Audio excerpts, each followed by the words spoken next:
want to know what the options are if you have a family member in intensive care with motor neuron disease on BIPAP. Stay tuned. I've got news for you. My name is Patrick Hutzel from intensivecareathome.com.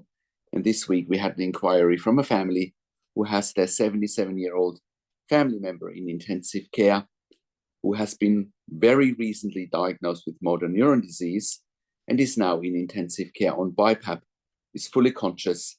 And the intensive care team says that it's quote unquote in his best interest to just pass away because a tracheostomy would not be quote unquote in his best interest because he wouldn't have any quality of life.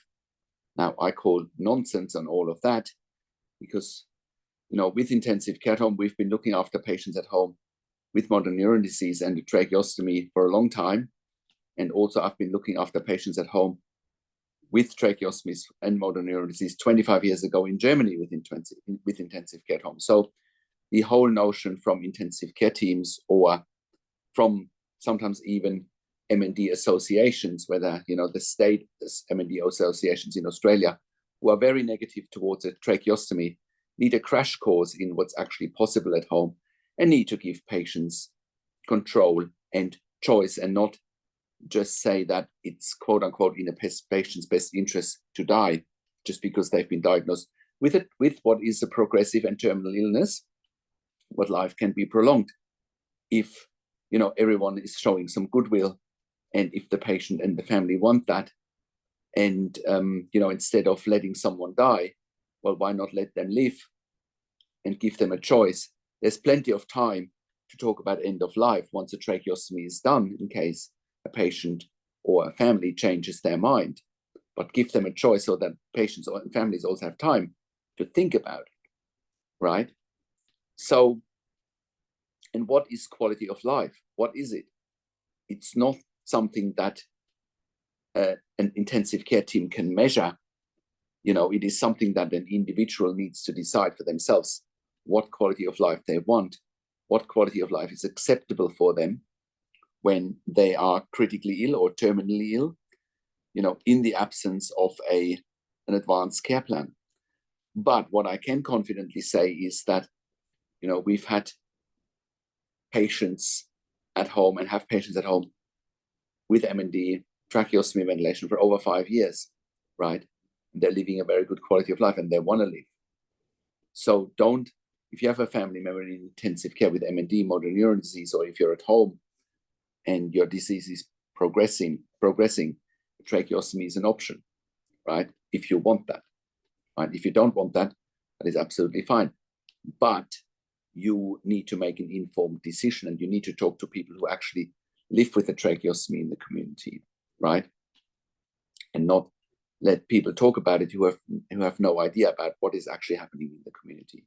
What we've seen over the years as well is that with motor neuron disease on BIPAP in particular, the disease can progress rapidly and patients die very quickly, especially without a tracheostomy. So you probably don't have a lot of time to make a decision, but you got to make an informed decision. And once again, do not let anyone tell you what is quality of life for you and for your family, because that is something you decide, right? And once again, I also appeal to motor neuron disease associations around the country, in Australia in particular, where they're giving patients very poor advice because they haven't really looked at what's happening overseas, and they're not really advocating for patients and families to receive NDIS funding when patients have a tracheostomy and a ventilator. They're saying, oh, it's too hard to advocate. Well, it's too hard to advocate if you don't know what you're advocating for. It's too hard to advocate if you don't know what is actually needed in the community, which is a critical care nurse for someone on a ventilator with a tracheostomy. I've heard now NDIS support coordinators that work for MND associations saying, oh, it's too hard to advocate. Well, that is your job, to advocate. You shouldn't be in that role if you can't advocate, if you can't get results. You should go into another job, right? That's what I'm advising here. And I mean that with all sincerity, right? Because most NDI support coordinators are not clinical people. They're not clinicians. They don't even know what they're advertising or what they're advocating for because they don't understand. It's a very specialized skill to look after someone on a ventilator with a tracheostomy in the community, and NDI support coordinator certainly don't have it, right? So we got to come to the right place, you know, in order to get the right advocacy. You certainly get the right advocacy here with intensive care at home, because we're the experts on what's happening in the community when it comes to ventilation and tracheostomy. Our services are actually evidence-based, and you can verify that on our website at intensivecareathome.com. And you can look up the mechanical home ventilation guidelines. You can see why critical care nurses are needed 24 hours a day. Once again, it's evidence-based. So anything is possible with the right mindset and with the will to live. You know, if intensive care teams in a situation like I explained to you today don't have the will to keep someone alive, you have to ask the question, what's the hurry in killing someone in intensive care? Please tell me, what's the hurry? Why are we not keeping people alive if people want to in particular, right?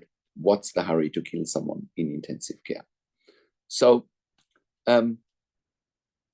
with intensive care at home, we are providing a tailor-made solution for long-term ventilated adults and children with tracheostomies at home.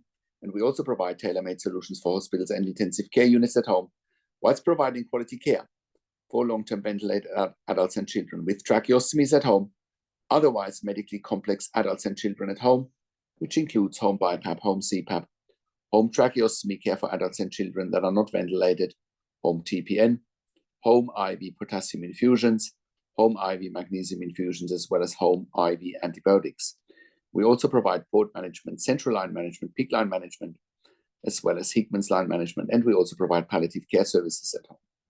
We're also sending our critical care nurses into the home for emergency department bypass services, and we have done so successfully as part of a program at the Western Sydney Local Area Health District, their In Touch program, saving approximately $2,000 per patient that we kept at home instead of going to ED, and we did that regularly. We're also saving approximately 50% of the cost of an ICU bed, which is around $5,000 to $6,000 per bed day. So we're saving roughly $2,500 a day. Now, with intensive care at home, we are currently operating all around Australia in all major capital cities, as well as in all regional and rural areas. We're an NDIS-approved service provider all around the country, TAC and WorkSafe in Victoria, iCare in New South Wales, NIISQ in Queensland, DVA all around the country. Our clients and we as a provider have also received funding through public hospitals, private health funds, as well as departments of health. We are the only service provider in Australia in 2024 that has achieved third-party accreditation for intensive care at home nursing. No other provider has created as much intellectual property for intensive care at home nursing than we have. We are therefore in a position to employ hundreds of years of intensive care and critical care nursing experience in the community combined. No other provider, once again, brings this level of expertise into the community than we do. And if you're at home already and you're watching this and you're on a ventilator, tracheostomy, BiPAP, CPAP at home, home TPN, whatever the case may be, and you realize that your current setup is not working and is even dangerous, and that your current team is not having the skills, mindset, and expertise and stability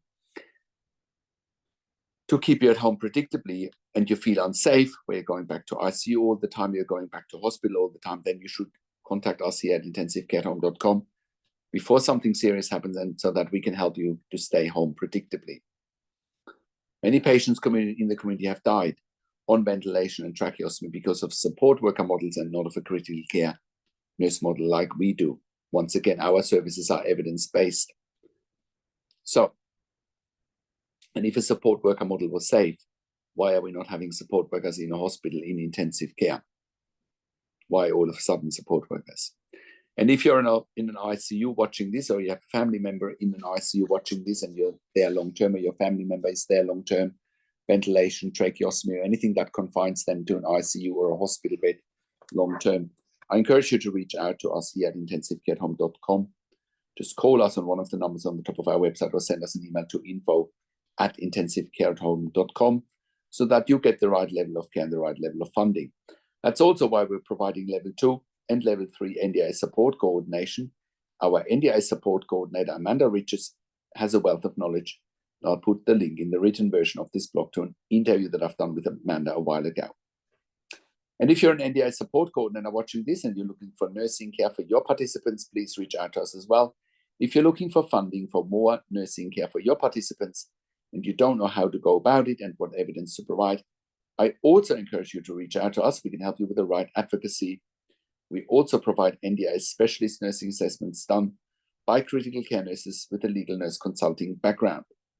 And if you're a critical care nurse and you're looking for a career change, we're currently offering jobs for critical care nurses in the home in Melbourne, Sydney, Brisbane, Albury, Wodonga, Bendigo in Victoria, as well as in Warragul and in Geelong in Victoria.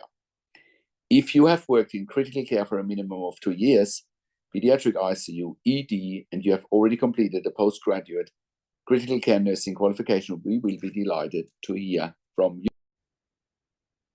Disclaimer though, because we're offering a tailor-made solution for our clients, which includes regular staff, our clients want to have the same staff coming over and over again because they're so vulnerable and so special. It's all about building those critical relationships with our clients and with our team members and having regular and stable teams. That means if you're looking for agency work where you can come and go, this is probably not the right fit for you on a long-term basis because our clients want regular and the same staff over and over again. It's all about building those critical relationships with our clients and their families. And we want to build relationships with you as well, so that it remains a win-win situation. And if you are an intensive care specialist or an ED specialist, we also want to hear from you. We are currently expanding our medical team as well. We can also help you eliminate your bed blocks in ICU, ED for your long-term patients or for your regularly readmitting patients with our critical care nurse team at home. We're here to help you take the pressure off your ICU and ED beds. And in most cases, you won't even pay for it. And if you're a hospital executive watching this and you have bed blocks in your ICU, ED, respiratory wards, etc., please reach out to us as well. We can help you. And if you're in the US or in the UK and you're watching this and you need help, we want to hear from you as well. We can help you there privately. Once again, our website is intensivecareathome.com. Call us on one of the numbers on the top of our website or send us an email to info@intensivecareathome.com.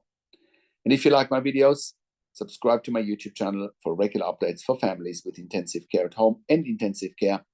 Click the like button, click the notification bell, share this video with your friends and families, and comment below what you want to see next, what questions and insights you have from this video. Thank you so much for watching. This is Patrick Hutzel from intensivecareathome.com, and I will talk to you in a few days. Take care.